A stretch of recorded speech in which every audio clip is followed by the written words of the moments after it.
Welcome back to the channel. The world watched with bated breath as US and Israeli forces carried out coordinated airstrikes on Iranian nuclear facilities.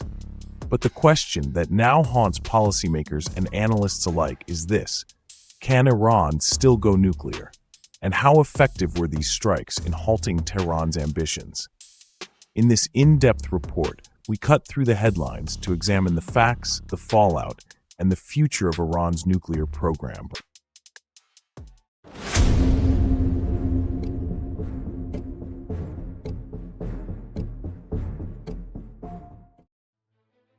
Iran's nuclear program dates back to the 1950s under the US-backed Atoms for Peace initiative. After the 1979 Islamic Revolution, the program came under new leadership, and in the 1990s, Iran intensified uranium enrichment activities. The country's official position has always been that its nuclear work is for peaceful energy purposes, but evidence from International Atomic Energy Agency reports and Western intelligence suggests a military dimension, especially during the early 2000s. In 2015, the Joint Comprehensive Plan of Action, JCPOA, commonly known as the Iran nuclear deal, was signed between Iran and the P5+1 nations. This deal significantly limited Iran's enrichment capabilities in exchange for sanctions relief. However, in 2018, the US unilaterally withdrew from the deal under President Donald Trump, citing Iran's missile activities and regional behavior. In response, Iran gradually scaled back its compliance with the JCPOA, increasing uranium enrichment levels beyond 60%, edging dangerously close to weapons grade, which begins at 90%. In 2025, following months of intelligence sharing and alleged Iranian involvement in regional proxy conflicts, the United States, with logistical and intelligence support from Israel, launched a series of precision airstrikes on Iran's nuclear infrastructure. Targets included facilities at Natanz, Fordo, and possibly the newer underground site at Natanz, which Iranian officials had claimed was impervious to attack due to its deep underground construction. According to open-source satellite imagery, damage at the above-ground enrichment halls at Natanz and certain electrical substations was extensive. The Fordo facility, which is buried beneath a mountain, reportedly suffered minimal structural damage, although its power supply and centrifuge cascades may have been disrupted. A declassified U.S. Department of Defense briefing confirmed that at least 50% of Iran's IR-6 centrifuges at Natanz were destroyed or damaged. However, according to a preliminary U.S. intelligence assessment, U.S. airstrikes did not destroy Iran's nuclear capability and only set it back by a few months. One of the sources said Iran's enriched uranium stocks had not been eliminated, and the country's nuclear program, much of which is buried deep underground, may have been set back only a month or two. Similarly, the Iranian state media also claimed that no significant nuclear materials were lost and that operations resumed within days.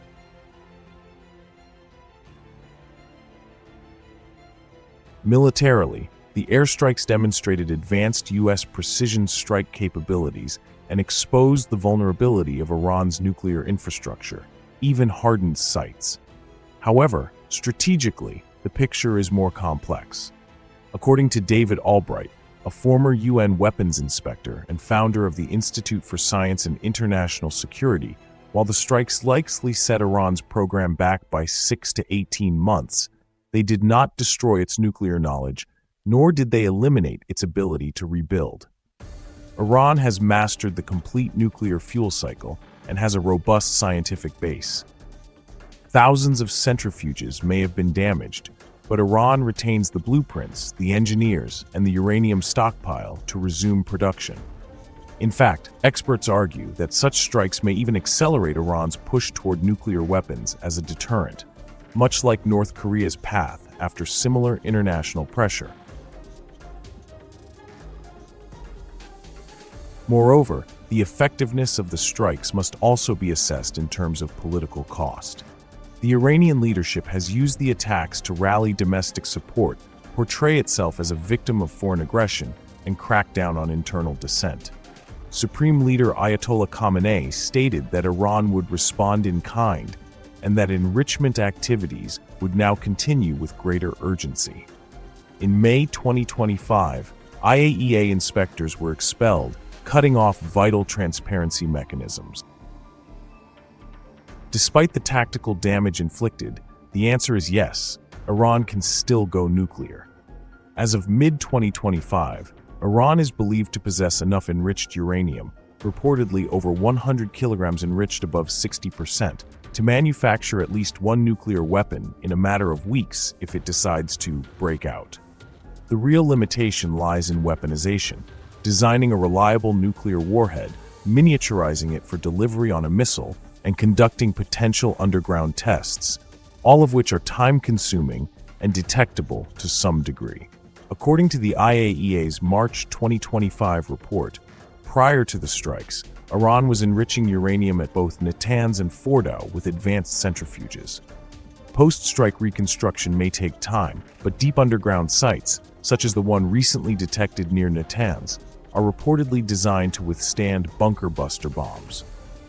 A joint report by the Belfer Center at Harvard in May 2025 estimates that Iran's latent nuclear weapons capability remains intact, though operationalized development may now take 12 to 24 months, depending on resource allocation and external pressure.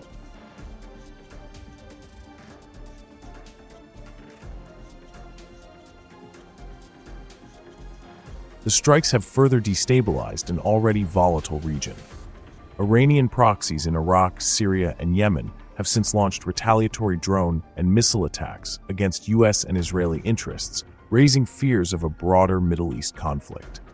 Meanwhile, Gulf nations like Saudi Arabia and the UAE, long wary of Iran's ambitions, are now reconsidering their own security postures. There are renewed calls for Riyadh to pursue a civilian nuclear program with enrichment capability, a potential proliferation domino. On the international front, the Trump administration's decision to support the strikes was met with mixed reactions. European allies, particularly France and Germany, have criticized the move for undermining diplomatic efforts and weakening the JCPOA revival prospects. Russia and China have condemned the attacks and pledged closer cooperation with Tehran, possibly offering technical assistance to harden its nuclear infrastructure against future strikes. Looking ahead, several scenarios emerge. First, Iran may attempt to break out under the radar, a high-risk but rapid pathway to weaponization. Second, Tehran might rebuild and continue its threshold state strategy, maintaining nuclear latency while avoiding open violation of the Non-Proliferation Treaty, NPT. Third, the international community could pursue a new diplomatic framework, but with diminished trust and reduced IAEA oversight, such a deal may be harder to achieve than ever before. In conclusion, while the U.S.-Israeli airstrikes delivered a tactical blow to Iran's physical nuclear infrastructure, they did not eliminate Tehran's nuclear capability.